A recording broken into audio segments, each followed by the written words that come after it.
Have a delicious dinner meal tonight with this mushroom-smothered beef burgers recipe brought to you by recipes.net. In a large bowl, add the ground beef, dried breadcrumbs, chopped red onions, and beaten egg.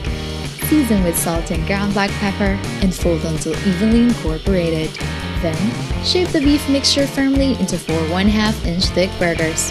Now heat a 10-inch nonstick skillet over medium-high heat. Put in the burger patty and cook until well browned on both sides. When cooked, remove the burger from the skillet, then add in the vegetable oil.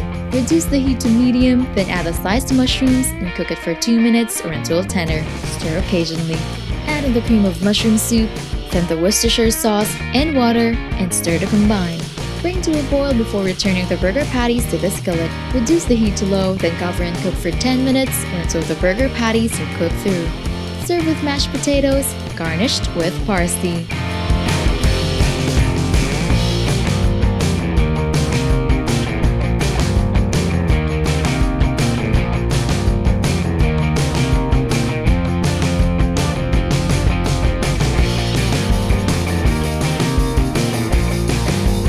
Don't forget to hit like, subscribe, and turn on that notification bell to catch more easy and tasty dishes to try at home.